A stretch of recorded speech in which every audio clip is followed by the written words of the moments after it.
आज प्रहार जनशक्ती पक्षाच्या माध्यमातून आज या ठिकाणी रविवार पेठ शाळा क्रमांक 6 या ठिकाणी मी सोलापूर महानगरपालिकेने कशा प्रकारे माजी राज्यमंत्री तथा कल्याण विभागाचे राज्यमंत्री बच्चू कडू साहेबांची फसवणूक केली हे चित्र दाखवण्यासाठी या ठिकाणी आलं।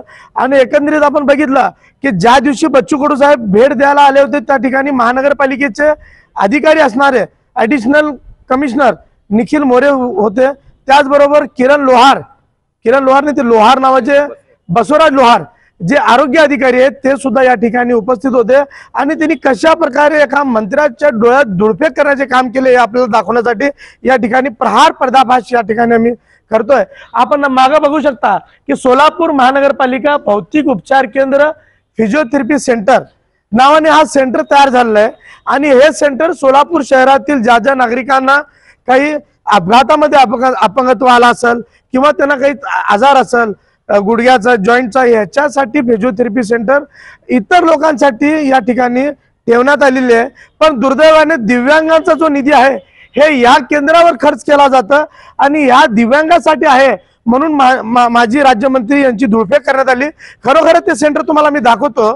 ते सेंटर जे या ठिकाणी गतिमंद असेल मतिमंद असेल त्यांच्यासाठी स्किल डेव्हलपमेंट व्हावं, त्यांना चांगल्या प्रकारे त्या ठिकाणी सुविधा व्हावं म्हणून अशा प्रकारे हा केंद्र हे आपण बघता की या ठिकाणी दिव्यांग लोकांना जाण्यासाठी रॅम्प बनवण्यात आलेलं आहे। आणि हे रॅम्प नंतर हे जे आहे इथं वर आपण बघताय की सर्व समावेशक संसाधन व प्रशिक्षण अशा प्रकारचे लिहिलेलं आहे सोलापूर महानगरपालिकेचं आहे। आणि हे बघताय हे गेल्या अनेक वर्षापासून हे असंच प्रकारे कुलूप लावलेलं आहे। खरोखर दिव्यांगासाठी बनवण्यात आलेला हा केंद्र मात्र महानगरपालिकेने काय केलं, दिव्यांगाचं फिजिओथेरपी सेंटर ते आहे म्हणून महानगरपालिकेच्या अधिकाऱ्यांनी वरिष्ठ अधिकारी निखिल मोरे असतील किंवा तो बसवराज कोणी ते लोहार आहे त्यांनी मात्र अशा प्रकारे धुळफेक केलेली आहे। आम्ही मान्य बच्चू कडू साहेबांना ही गोष्ट सांगणार आहे आणि यानंतर त्यांची निलंबन करावं। माननीय मुख्यमंत्री असतील उपमुख्यमंत्री असतील दोन्ही यांना सांगून आम्ही त्यांचं निलंबन झाल्याशिवाय आम्ही मागे राहणार नाही।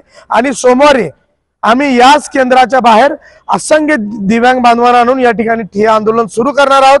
एकंदरीत आपण बघता की ज्याला दोन हात नाही पाय नाही डोळे नाही अशा लोकांच्या नावाने अशा प्रकारे जर तुम्ही दिशाभूल करून त्यांचा निधी इतरत्र वापरत असाल तर यापेक्षा जास्ती नालायकी या राज्यामध्ये कुणीच नसेल, यापेक्षा जास्ती नालायक लोक या राज्यात कुणी नसेल हे मात्र सांगतो। आपण जे सांगितलं की ते फिजिओथेरपी सेंटर आणि या फिजिओथेरपी सेंटर मध्ये जमीन आसमानचा फरक आहे।